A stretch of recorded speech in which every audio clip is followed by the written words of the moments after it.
সর্বশেষ যে ব্যক্তি জাহান্নাম থেকে মুক্তি লাভ করবে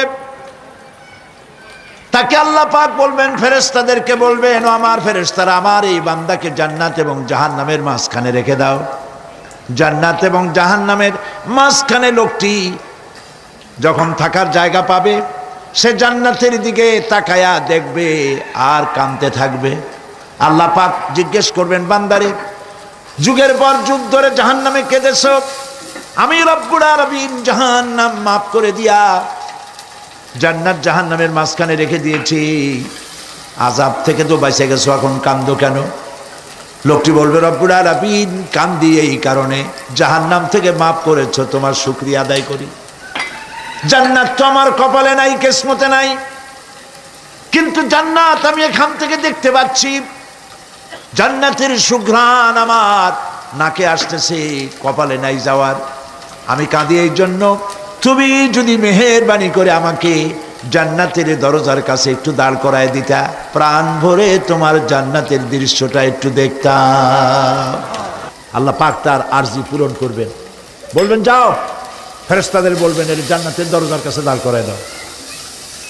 জান্নাতের দরজার কাছে দাঁড়িয়ে লোকটি আবার কান্না শুরু করবে। আল্লাহ পাক প্রশ্ন করবেন, এবার কান্দো কেন? লোকটি বলবে, রব্বুল আলামিন কান্দি এই কারণে, জান্নাতের এই দরজায় দাঁড়ায়া জান্নাতের অফুরন্ত নেয়ামত কিছুই ভালো করে দেখা যায় না, শুধু অল্প জায়গা দেখি। যদি তুমি আমারে দয়া করে জান্নাতের মাঝখানে দাঁড় করায় দিতা, চতুর্দিকে তাকায়া তাকায়া দেখা কলিজারে ঠান্ডা বানাইতাম। তবে আমি ওয়াদা করি, জান্নাতের কোনো নাজ নেয়ামত, কোনো ফল আমি খাবো না, ধরবো না, সইব না। একটুখানি মেহেরবানি করে মাঝখানে দাঁড় করাইয়া দাও, জান্নারে ঠান্ডা করি।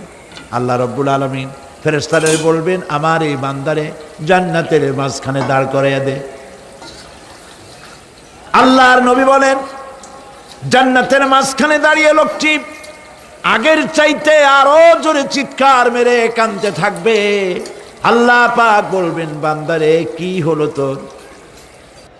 দরজার কাছে আসতে চাইছিলে, আইনা দিলাম। আবার এবার মাঝখানে আসতে চাইছো, তাও এনে দিয়েছি, আবার কান্দো কেন? লোকটি বলবে, রব্বুল আলামিন এবার কান্দি এই জন্যে, তুমি যখন দয়া করে একটিবার জান্নাতের মাঝখানে এনে আমাকে দাঁড় করায় দিয়েছ, তুমি রহমান রহিম গফুরুর রহিম, এই জান্নাত থেকে আবার আর বাইর করে দিও না। আল্লাহ রাব্বুল আলামিন বলবেন, ও আমার বান্দারে, আমার এই জান্নাত তোর খুব পছন্দ হয়েছে নাকি?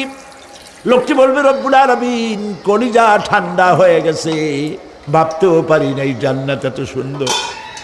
আল্লাহ পাক বলবেন, বান্দারে, এরকম একটি নয়, দুইটা নয়, তোর জন্য আমি 10টা জান্নাত এইরকম রিজার্ভ করে রাখছি। সুবহানাল্লাহ। আল্লাহ পাককে ভয় করে পৃথিবীর সমস্ত পাপ থেকে যারা নিজেকে রক্ষা করবে, আল্লাহ তাদের জন্য এই জান্নাত রেখে দিয়েছেন। সুবহানাল্লাহ। সেই জান্নাতের রিসিপশন আপনারা আন্দাজ করতে পারবেন না, রিসিপশন কারে কয়। কি এর প্রধানমন্ত্রী আর প্রেসিডেন্ট, 4-5টা পুলিশ আর আর্মি আসে, একটা ফট করে সেলুট মারলো, বাস শেষ হয়ে গেল, এরকম না। জান্নাতীদেরকে রিসিপশন দেওয়া হবে। জান্নাতীরা যখন আল্লাহর হুকুমে জান্নাতের দিকে যেতে লাগবে, আর যখন জান্নাতের কাছে